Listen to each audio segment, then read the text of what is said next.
premier temps, je vais parler de la participation de l'équipe nationale d'Algérie. En seconde partie, je vais parler de la CAN. Et je vais prendre référence le match final entre le Cameroun et l'Égypte.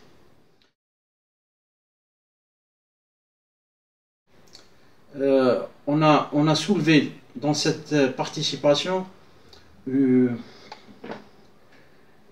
fébrilité du groupe Algérie, fébrilité des joueurs au sein des joueurs, fébrilité, peut-être c'est un manque de leader au sein du groupe. Moi je trouve que l'Algérie a manqué de leader au sein du groupe, c'est-à-dire je trouve que Farouli et Karl Medjani auraient apporté un plus à l'équipe nationale, tant que sur le plan technique, tant que sur le plan groupe. La fébrilité, je trouvais que l'Algérie, même au moment fort où elle jouait, elle prenait les rênes du match, on sentait une certaine fébrilité à la moindre occasion de l'équipe adverse. Je trouve que la gestion du groupe, l'objectif, je dirais, l'objectif assigné à cette équipe, c'est être en finale ou dans le carré final. Moi l'objectif était, on a placé la barre trop haut pour cette génération, parce qu'ils n'ont pas su, quelque part, ils n'ont pas su gérer cette pression. Ils n'ont pas su gérer cet objectif. Je trouve, bon, je trouve peut-être cet objectif, il était à leur portée, mais il y avait une certaine, ils n'ont pas été pris en charge de sorte où ils pouvaient faire mieux et présenter une meilleure image de l'Algérie. L'équipe d'Algérie a un problème sur le plan défensif. Ça, tout le monde le connaît. Tout le monde l'a constaté. Moi, la paire Ben Sebaini et Mendy, c'est la meilleure paire, mais il y a un problème de timing. J'ai dit ça auparavant. Il y a un problème de timing, mais il faut laisser à cette paire le temps d'être mûr et de se compléter, de présenter un meilleur rendement des deux joueurs. Parlons aussi de la paire du milieu de la récupération, c'est-à-dire Ben Taleb et Guedioura. Ces deux joueurs, ils sont bons, mais ils ne sont pas complémentaires. C'est des joueurs qui ont un jeu d'accélération, c'est-à-dire à chaque fois ils essaient d'accélérer le jeu par des longues passes. Ça va contre le jeu de l'Algérie. Moi, le jeu de l'Algérie, comment je le vois, c'est un jeu construit qui vient de derrière, avec des passes courtes, avec des changements de rythme, avec des changements de vitesse, mais pas le jeu direct. L'Algérie a mal choisi les atouts pour déstabiliser ou déséquilibrer l'équipe adverse. À chaque fois, je l'ai constaté, durant tous les matchs, les trois matchs, l'Algérie a procédé par un jeu, je dirais entre parenthèses, c'est un jeu direct, qui ne fait pas les affaires de l'Algérie. On manquait aussi de réalisme. Quelque part, dans les moments forts de l'équipe nationale, on avait des occasions. On avait l'opportunité, ou on avait les opportunités de marquer et de scorer. Autre chose, Tanit, il y avait la précipitation. Ces deux éléments ont fait que à chaque fois qu'on avait l'occasion de marquer, on était malade.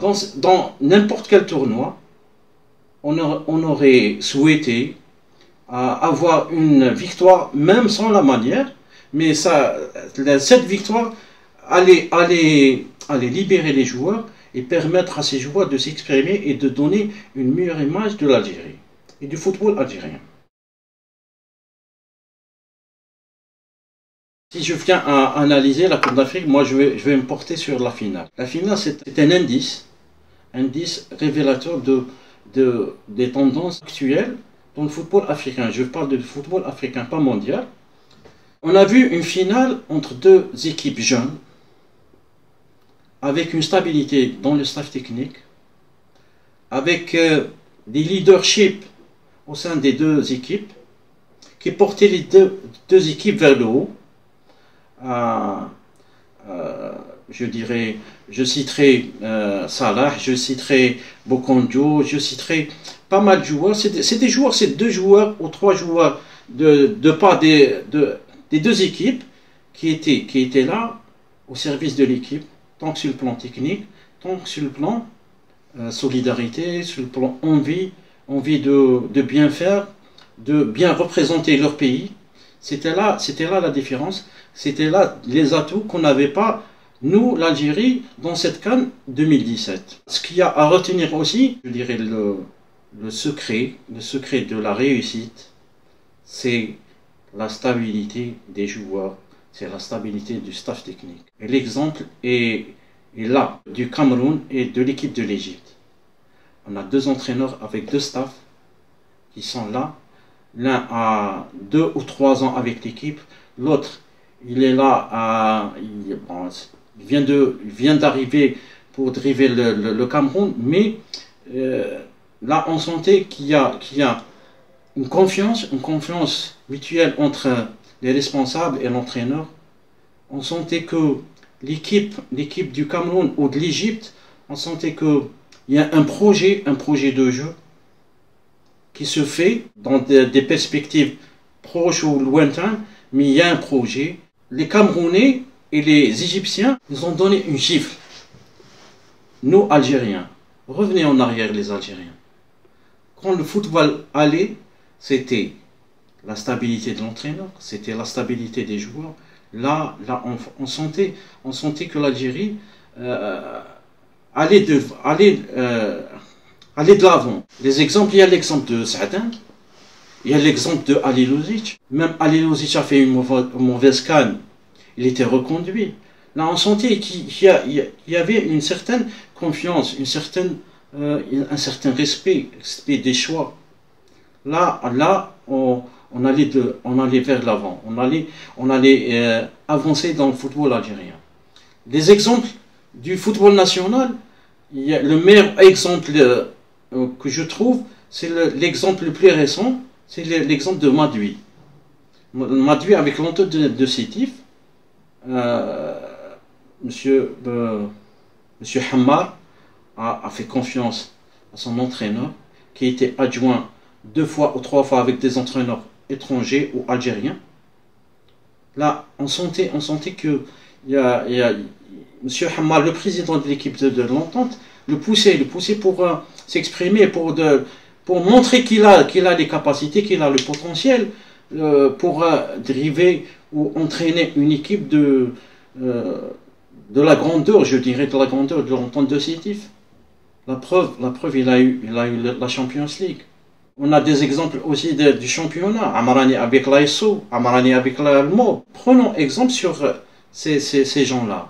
Prenons exemple sur ces équipes qui font confiance. Moi, j'insiste sur la confiance. La confiance qui fait que l'entraîneur et l'équipe progressent, que l'équipe donne la meilleure d'elle-même.